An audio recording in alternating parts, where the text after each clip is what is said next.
There was a time when there were no computers. They don't believe it. They don't understand how could the world operate without computers. Well, it does.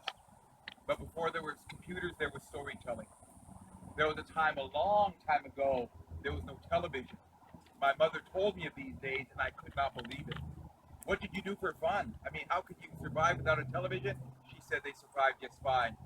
Then there was a time, and before there was television, of course, there was storytelling. And there was a time, a long, long, long time ago, there was no writing, no reading, no books. But before there was writing and reading and books, there was Storytelling. storytelling.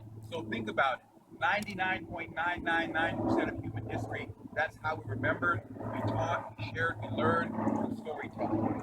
My teacher, Bruce Miller from the Polish people, said that the power of storytelling is when we sit together like this and our breath combined, our breath come together, we conspire, we breathe together, and our spirits come together in that way.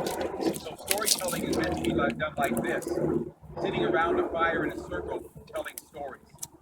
So I'm going to tell you a story that comes from the tribes in this area right now. I'm going to ask you to look at this story and ask yourself, what is that story teaching? Because storytelling is the most basic teaching there is. Storytelling is how we humans learn. Some people believe that we humans do not understand a complex issue without a story to precede it, a story to give it shape and context. And so storytelling is fundamental. And the good thing about that is you are all storytellers. If you are a human, you're a storyteller.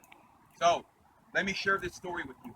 In the Shutzit language, which is the language of the Duwamish people, the Duwamish people, they start the story, Iltude Tuhak.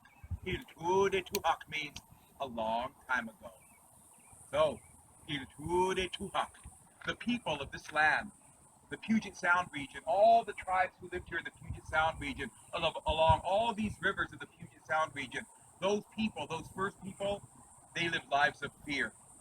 They were always afraid. They lived lives of fear. They were always hiding in the woods, hiding in the shadows. They were always looking behind themselves. The people lived lives of fear. They were always afraid.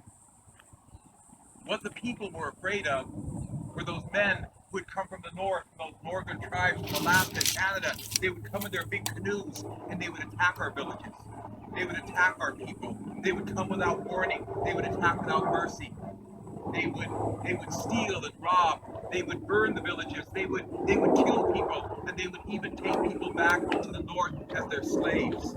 And so we never knew when they were coming, and we were always afraid they might appear at any time. And so that is why the people were always afraid.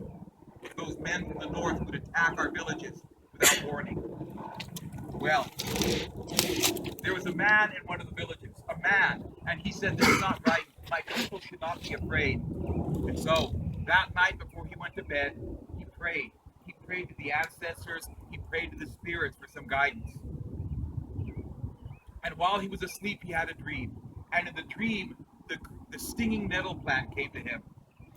The stinging nettle plant came in his dream and talked with him. And the stinging nettle plant said, "I want you to gather my leaves in the springtime when I'm growing.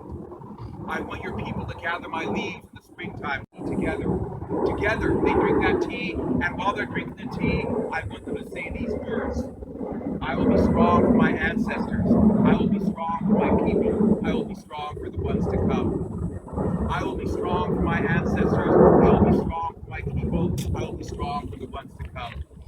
And so the man woke up and told the people his dream, and they followed the dream. They gathered the nettle leaves, they dried them, they made the tea, and they said those words.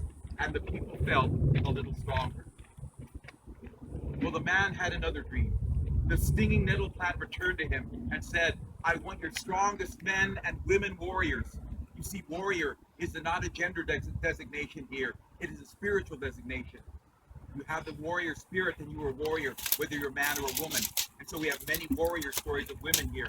Well, he said, "I want your strongest men and women warriors to take my whole body, my stalk, my branches, my stem, my leaves, and to hit themselves with me, to whip themselves with me. And as they feel my power entering their body, I want them to say the same words. I will be strong for my ancestors. I'll be strong for my people. I will be strong for the ones to come."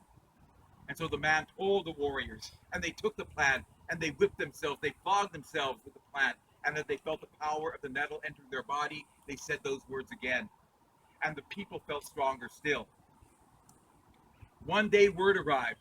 There were canoes coming from the north filled with warriors. They were coming down from the north. They were going to attack our villages. They were coming. But instead of running, as they had done so many times before, running to hide in the woods, the people gathered in one long line. Men, women, children, elders, all together. And in one long line, they walked down to the beach.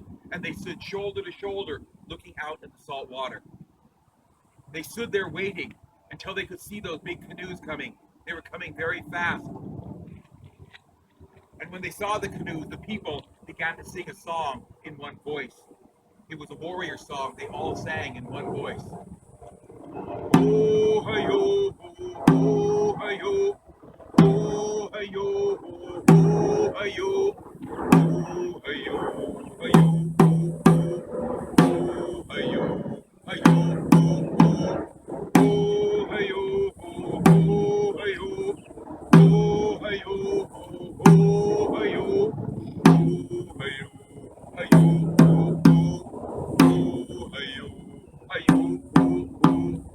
The people sang this song in one loud voice. The men in the canoes heard this. They heard the people singing in one voice, one loud warrior song. They saw them standing on the beach, shoulder to shoulder, not running as they had done before. The men in those canoes realized the people could not be defeated.